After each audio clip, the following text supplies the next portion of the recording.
Now, a couple of days ago, I bumped into an old friend and we sat talking for a while. And I met this bloke when I was 4 years old. We both went to the same junior school and we went to the same infant school, which is now what they'd call a primary school, where you go at 4-year-old and you leave when you're 11.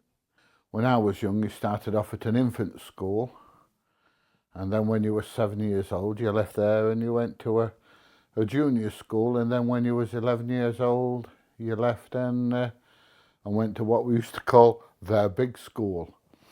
And you stayed there till you was 15, unless you decided to stop on at school for an extra year or two. But generally, at 15 years old, we left school.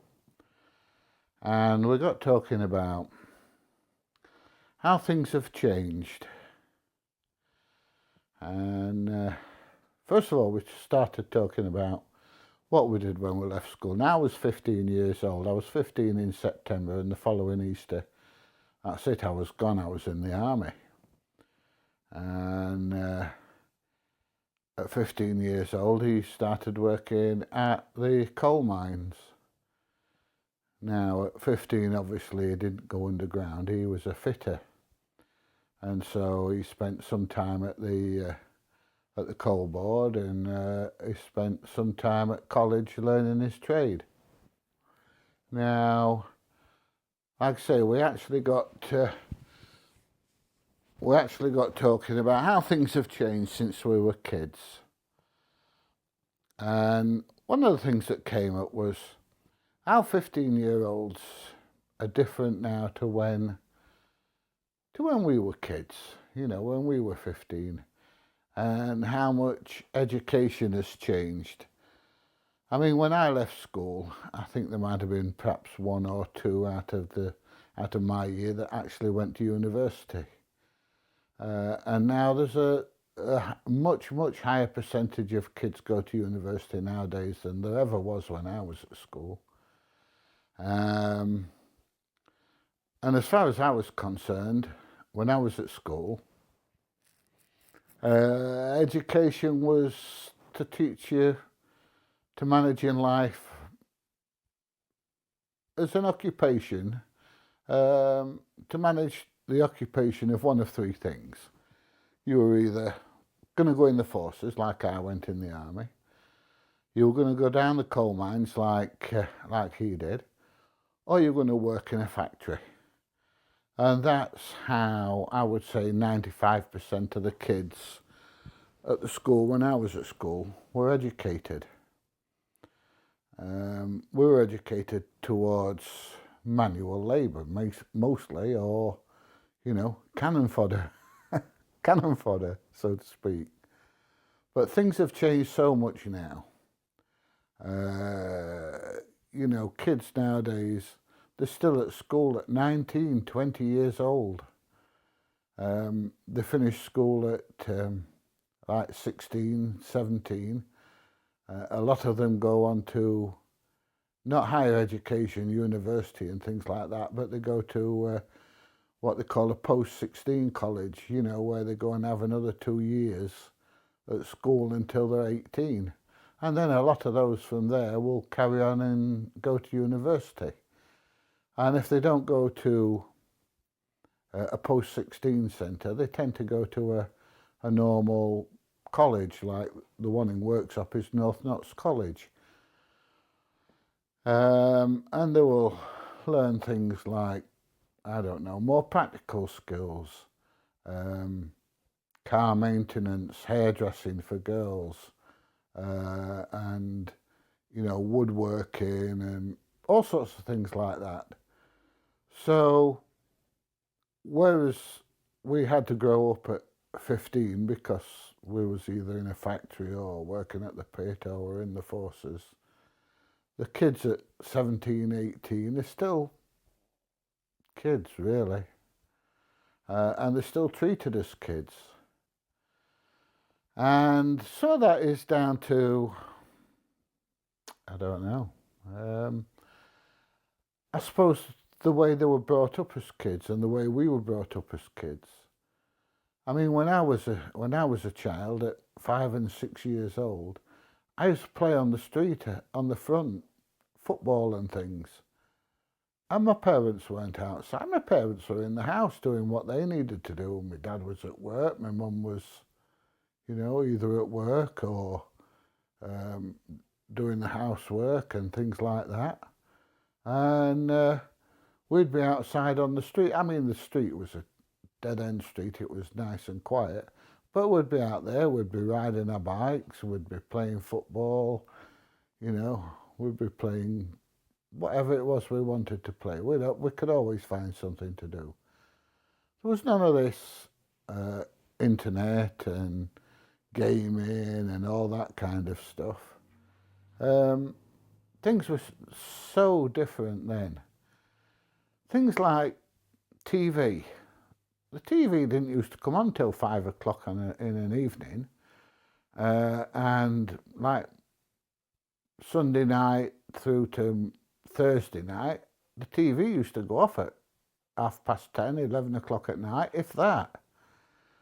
The radio used to finish at midnight. There was no all-night broadcasting on the radio or anything. If you wanted to listen to the radio after like 11 o'clock, 12 o'clock, it was Radio Luxembourg. And the thing about that, it was it was bloody awful. I mean, the music was all right, but the signal, 1 minute it'd be loud, and then it'd go really quiet like that. You could hardly hear it.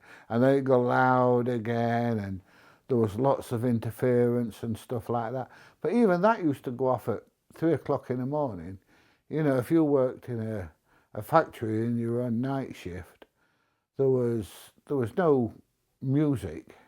I mean, even if they played music, background music, through the day, at night at 3 o'clock, that was it. It was off. The only thing you could get were foreign channels and people talking, and it's like, what the bloody hell's this? It just, how things have changed so much. Education's changed. The workplace has changed. Round here, when I was young, there were loads and loads of jobs. You could go to one job, and if you didn't like it, you could say, oh, stuff this, and go and get another job the next day. They were crying out for people to go working down the coal mines. They were crying out for people to work in the factories. It was the era of the Cold War, between Russia and America and ourselves and things like this. So they were always wanting people in the forces. The Army and the Navy and the Air Force was much bigger then than it is now. So finding a job wasn't, I wouldn't say it was particularly hard. Not like nowadays where they want to know what qualifications you'd got, and also, I never heard of a CV. What's a CV? The first time somebody said, have you got a CV? That's a Citroen, isn't it? A Citroen CV. I had no idea what a CV was. You used to go and knock on the door and say, have you got any jobs in your factory or anything like that? And they'd say, yeah. Get your details, name, address, date of birth, stuff like that. Right, start on Monday. And that was it. But it's not like that now. You got to apply online, and you've got to do this and that many bloody hoops to jump through. I'll tell you something, I'm glad I'm not like 16, 17, 18 now, because in some ways it's much more difficult to get your foot in the door and get on the ladder, work-wise, than it ever was when I was young. But other things have changed as well. You didn't have to wear a seatbelt in a car, for a start. The houses have changed so much. TV's changed so much. I mean, when I left school, there was 2 TV channels, BBC One and ITV, and if you wanted to change channels, You had to get up and turn a little dial on your TV to change channels. It's not like that now. Everything's remote control and everything else. So in some ways, life's easier and better than it was when we were kids. But I don't think I'd have changed my childhood. You know, at 12, 13 years old, we used to be outside playing. We used to wander all over, you know, and there used to be a gang of about 6 or 8 of us all used to hang about together, and we'd be terracing around on our push bikes and, you know, and playing football and all sorts of things. Things that kids aren't allowed to do now, you know, because the parents are scared of there's some real weirdos out there and things. Like, there weren't weirdos when we were kids. Anybody hear of Myra Hindley? And yeah, there were people out there abducting and killing kids then, same as they are now. But parents seem to be so much more protective now than they were when I was a kid. And I don't think it's because my parents didn't care or thought any less of us now than parents.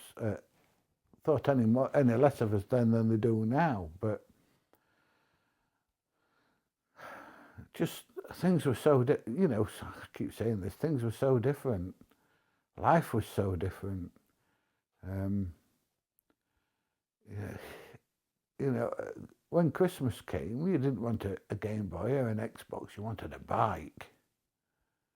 You know, that kind of stuff. There was none of this digital age. There was no mobile phones. In fact, as a kid, we didn't have a phone in our house. The only reason that we ended up getting a phone in the house was my dad was an ambulance driver when I was young, before he started being a driving instructor.